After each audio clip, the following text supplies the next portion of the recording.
Listen to this episode if you want to know how to build endless demand in your business. Right now, if your marketing feels a little lackluster, like you're doing everything on your list, but it's still just not really performing or converting or growing the way that you really want it to, that is what we're talking about today and talking about the main reason as to why. Most product brands out there aren't running a sales driving strategy. They're running a list of marketing tasks. I need to post tomorrow, show my face on stories, run an ad here, collaborate with an influencer, maybe explore some boosted posts on ads, and basically hope that one of these channels lands and that it converts into a sale. Basically hoping every single action you're taking are all leading to sales. This is what I call parallel marketing. We don't want to do parallel marketing. We want to do circular marketing. That is not a system. And without a system, you'll never actually build the kind of demand and things will just feel lackluster. It'll feel like you have eyes on your business, but they're just not converting. It'll feel like you're doing everything. It just isn't growing to the lengths that you want it to. And this is because you're basically treating every single action as its own separate campaign, as I hope this leads here, I hope this leads here, I hope this leads here, instead of one connected experience with your brand. A customer can find you on Instagram, visit your website, and see you from an influencer, and they don't actually connect all of those pieces together. But that's what a customer journey really is all of the touch points put into one major piece. How can we make it where no matter where they have a touch point with you, that it's actually building them deeper down the buying cycle? Every new person right now who discovers you basically is starting from scratch, where they don't really know when they see you on an influencer, they see you on an ad, they don't know it's coming from your brand. They just know that you're another product. Right now, you're probably measuring every one of your marketing efforts to how are my sales doing? How are my sales doing? Did I make more sales today over yesterday? Instead of figuring out how we're building like this cumulative brand experience, we want to build that when people touch here, when people touch there, when people touch there, it's just moving them deeper into the buying cycle. By the end of this episode, you will understand exactly why your marketing feels like it's not working, even if you're technically doing everything on your list. We're also going to talk about the difference between parallel versus circular marketing. And we're going to talk about how you can actually audit your business right now to figure out if this is what you are doing by the end.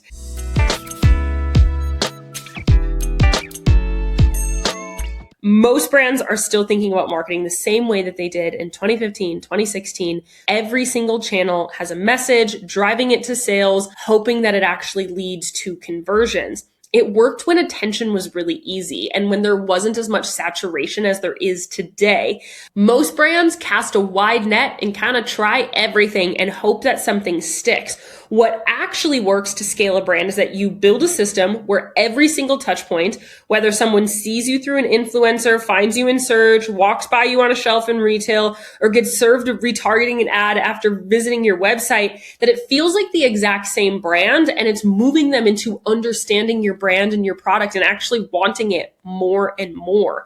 The goal is not just marketing, it's building an ecosystem that accumulates. So every disconnected touch point that somebody has with you is basically a missed compounding opportunity. We have to think of social media is, yes, it's the home of your community, but we also have to think of all of these other things that you're doing. How are they working together? How can we make sure that your branding is so incredibly solid, that your messaging is solid, your colors are solid, your storytelling is solid, that from every touch point, people know it's you without even really having to dig?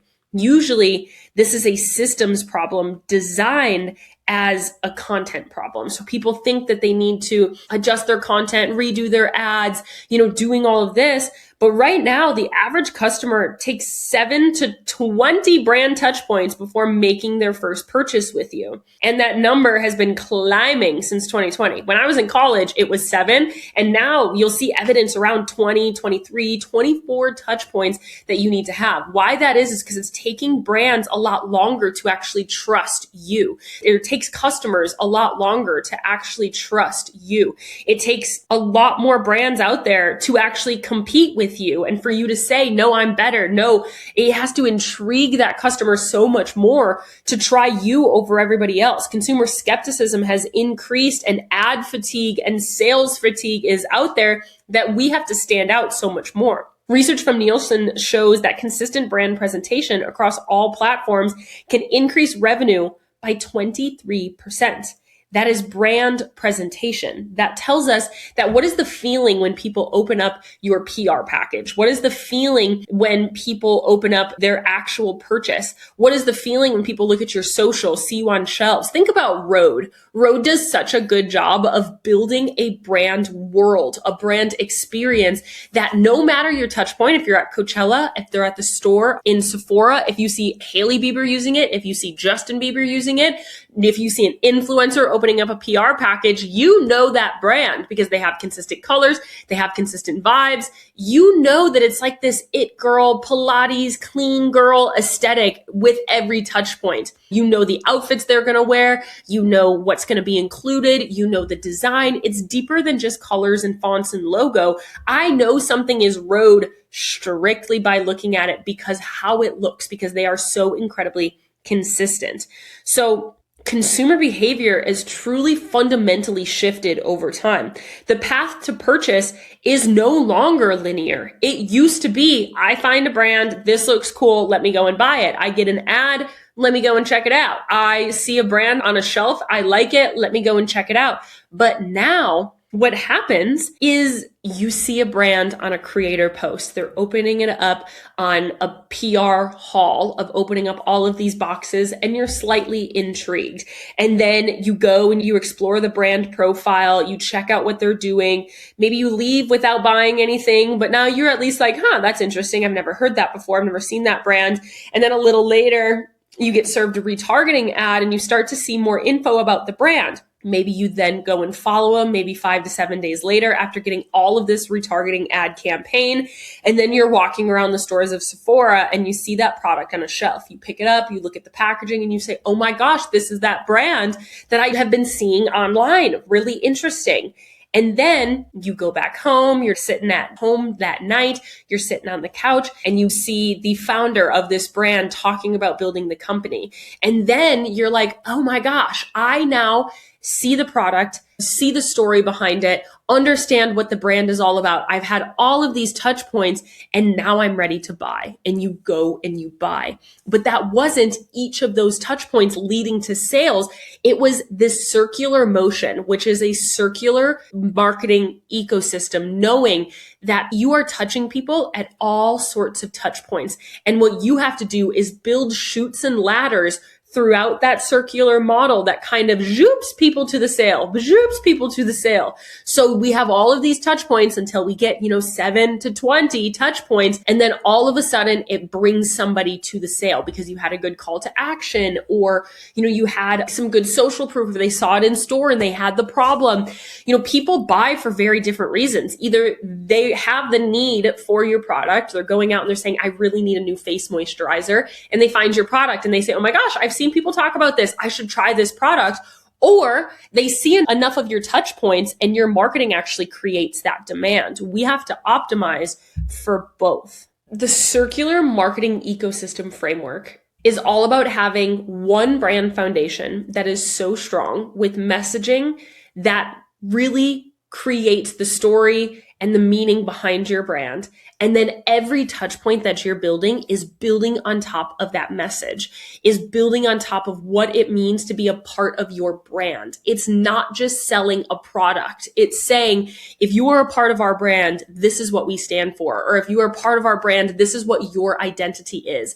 And so if you join their email list, their welcome funnel is also building on top of that message. If you get an ad, you're like, man, that girl is an identity I would love to have, loving the vibe that they have going on here. If you buy from them and you get their packaging, you're opening up that packaging and you're feeling like the it girl that identity and that ad was presenting to you. You look at their content and their content is teaching you information. It's talking about their products. You go on their website, you see a creator posting about it. They're opening up their PR. Everything needs one major message to be the touch point across everything. If you're a client of mine, you've seen me hold up the graphic of a circle in the middle, which is your major message, and then a bunch of arrows going to that circle. That is what you're doing. Marketing is all about having one message and saying it 1,000 different ways until it sticks with your customer. It's saying, this is what we sell. This is why. This is what separates us in a concise framework, a concise, quippy line. And then everything you're doing is trying to develop that, whether it be confidence or empowerment or, self-expression or sustainability or cleanliness or, health, wellness, whatever it is. You have to choose what is your one direction, and then your entire marketing ecosystem is how it builds. This is why when people come to me, we are building their brand. We always start with brand messaging. We always start with, what is your product? I have clients that are making $1 million that we're still going back and making sure, because at the end of the day, you can make a lot of money just from acquisition, but this is how we actually retain customers. This is how we build a community. This is how we build a sustainable business, is that we understand what we're building as this main message. And then what we do is we say, does your marketing develop that message on your social media? Do your influencers develop that message through association networks? Does that influencer, are they a good representation of that message? Do your PR packages go back to being a good representation? Do your emails? You kind of get it. We have this one message, and how can we continuously develop that and provide more context to make sure that we are thought of through that lens over and over and over again? For some people, it's just being the luxury option. For some people, it's being the affordable option. For some people, it's being the option for girls. Some it's being the option for boys. For some, it's really leaning into the messaging around empowerment or confidence or any of those things. For some, it's talking about being bold and being crass. And you just have to choose, what is this one message?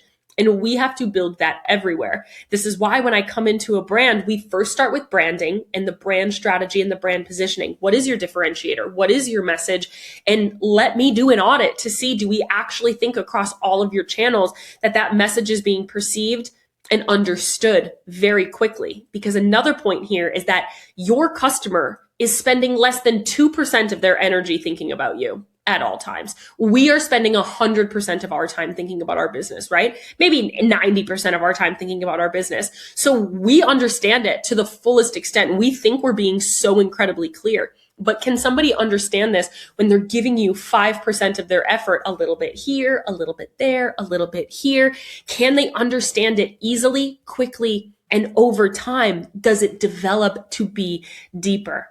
That is what we're talking about now. This is how consumer marketing has changed a little bit. Basically how it works, you build this message. We look at all of your touch points with your customer, from marketing to sales to customer journey to any of the marketing channels that we're working on, and make sure that messaging is completely through all of them. And then we start to measure, what is the actual coherence of that message? Are people coming back to us saying that message? Are people understanding it when they're asking questions? What questions are they asking? When we hear people talk about us on Facebook groups or forums or on Instagram, naturally, what are they saying? So I want you to audit your business, and this is how you're going to do that. Hey, I've been getting some DMs that you may not know what I do outside of hosting this podcast. I actually work with product-based business owners every single day to help them grow and scale their brand.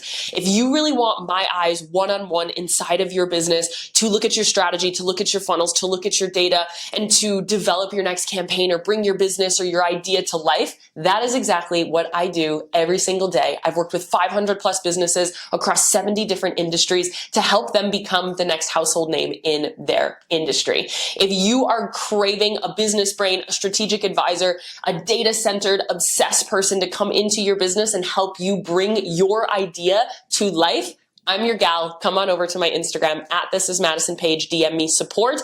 Otherwise, you can click the link in the show notes to apply today. Okay, back to the episode. Step one is I want you to define that core brand signal. One clear mission, one clear message. What is it? What is the clear feeling that your brand should create in every single time, in every single place? Do you know that? And is it deeper than we create natural products, or that we have 100% natural ingredients, or that we're organic, or that we're handmade? None of those things are a brand signal or a brand message. Has to go deeper than that. If you cannot say what makes your brand different in one message from everybody else that sells something similar to you, it is not clear enough yet. We need to separate you. Step 2 is I want you to go and audit every touch point, from your emails to your website to your social to ads, whatever it is. Do people get what your business is all about?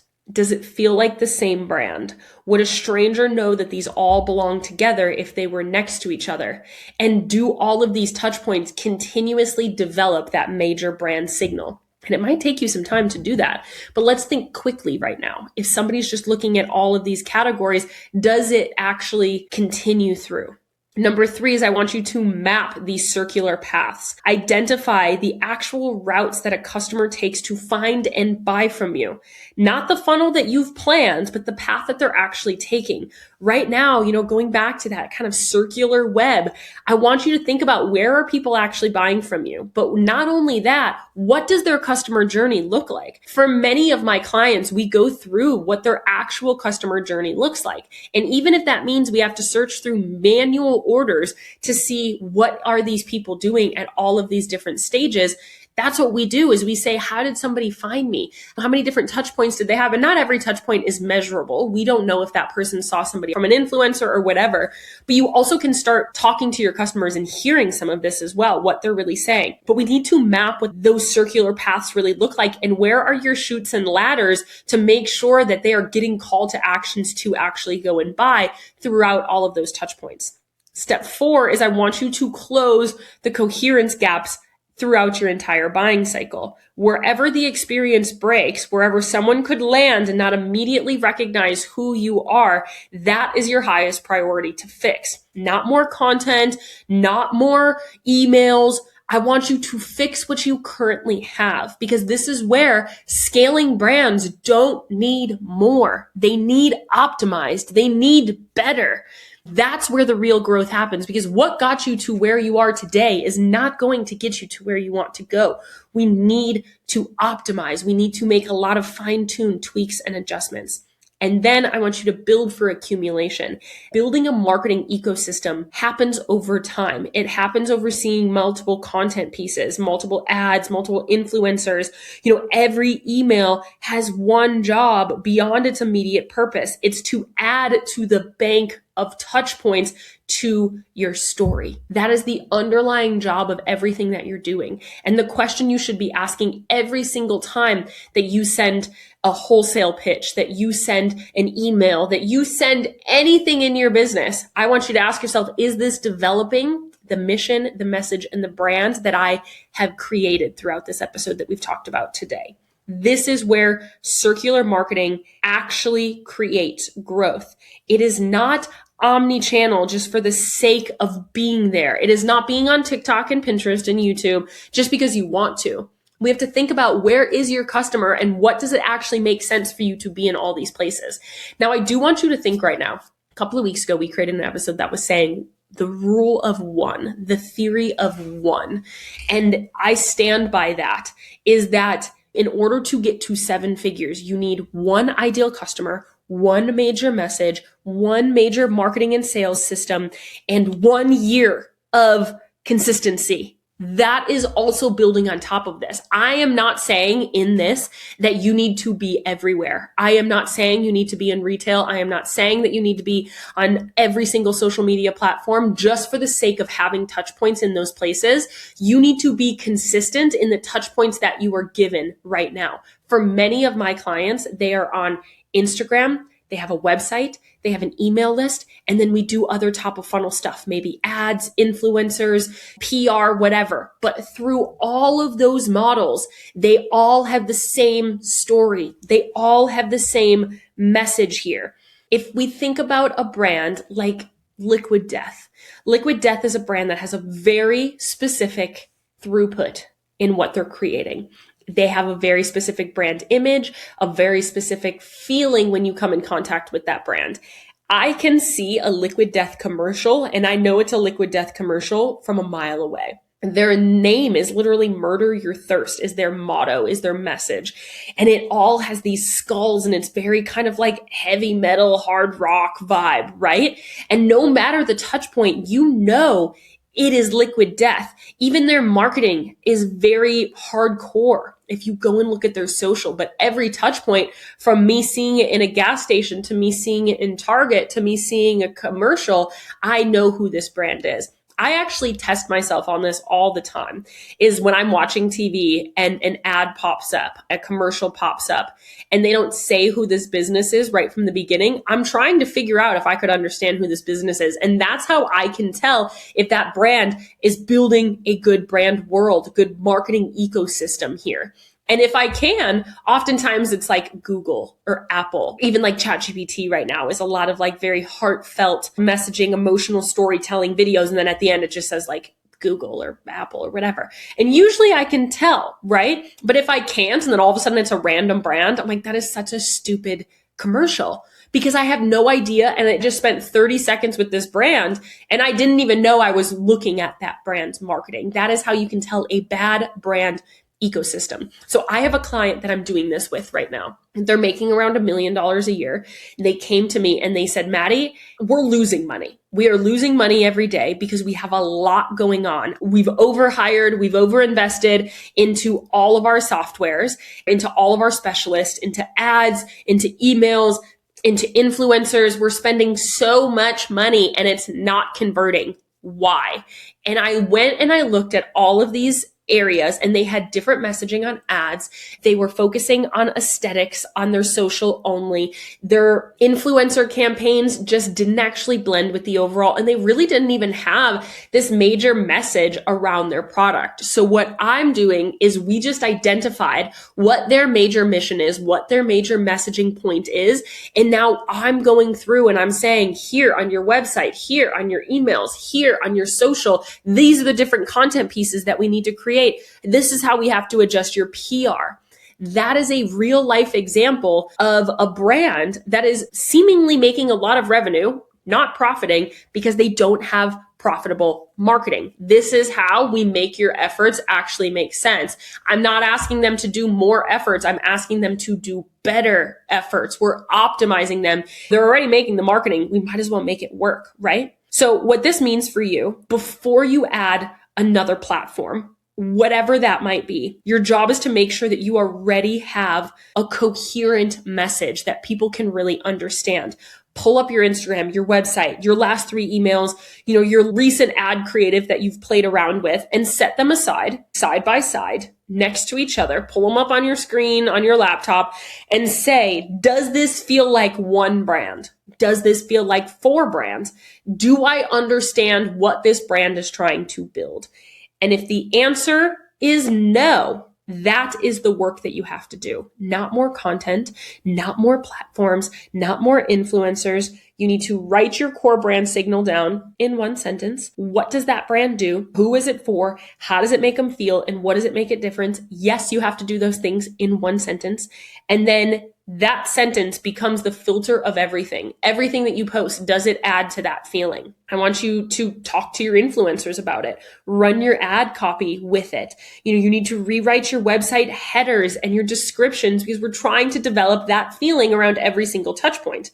And then I want you to map those actual paths for your customers to take, not the funnel that you've built of just, okay, well, they find the ad, they're going to go and buy. They see me on social, they're going to go and buy. I want you to look at that circular motion and say, where can we optimize this story? One coherent ecosystem will outperform 10 disconnected channels every single time, because coherence compounds and it builds awareness and it builds recognition and it builds demand. Not just now, but in the future. When you're in Anthropologie, when you're in Urban Outfitters, people will say, oh my gosh, this is that brand that I've seen everywhere. We've all had that experience, especially right now in Target. If you go walk around the shelves, like Target is a new pot of new online digital first brands, and they're taking a stab at trying to bring them in person into wholesale. This is like the first jump into retail for many of them. You walk around the shelf and you're like, oh my gosh, I've seen this brand, but I've never really dove into it. And then you can actually experience the product in person. That's what's happening across all of these different touch points. So right now, if your marketing has felt like a lot of effort for very inconsistent returns, this is almost always why. When I have somebody coming to me saying, Maddie, I'm doing all of the things and none of it is working, none of it is building, this is where we start. Branding, marketing touch points, sales touch points, customer journey, and figure out where the breakdown is there that it's not actually happening. It is the things that you are doing that are not building on each other yet, that are not actually effective in what you're doing. It's all fixable. There's nowhere that you are too late in this game in order to do this. It doesn't require a rebrand. It just requires a restructuring of how you're actually marketing and what your messaging really looks like. You don't need to be everywhere, but you need to be recognizable wherever you are. I'm going to say that again. In order to grow a scalable product-based business, you do not need to be everywhere, but you do need to be recognizable wherever you are. That needs to be your focus to build a scalable brand, no matter your stage. We do this with people that are pre-revenue, and we do this with people that are making $1 million, $10 million in their business. This is the work that builds a brand like Rhode, that builds a brand like Glossier, that builds a brand like Liquid Death, that builds a brand like Stanley that people now know and understand. I think Stanley's a very interesting case study here because they flopped their entire marketing ecosystem from an outdoorsman to your mainstream person. So you can kind of see how they totally shift all of their marketing, all of their branding, all of their visuals in order to flip who their ideal customer is. If this episode shifted something inside of your brain, I hope that you take action on it. I want to hear about it and I want you to take action on it. You can feel free to DM me on Instagram at @thisisMadisonPage. It makes my day every time I hear you guys say hello, that you're loving the episode over on Instagram. If you want to talk deeper about this, you can join our Founders Cafe, which is our free podcast community. You also can click the link in the show notes for that. Otherwise, if you are looking for support in how to build your business through all of this, you also can apply for one-on-one support with me directly in the links in the show notes as well. And I will come into your business and help you develop all of these things. We have 2 new episodes every week, every Tuesday and Friday. Make sure that you are subscribed to this so you never miss an episode. I hope that this was helpful for you. I love you. I'm rooting for you. I'm in your corner always. I will see you in the next episode.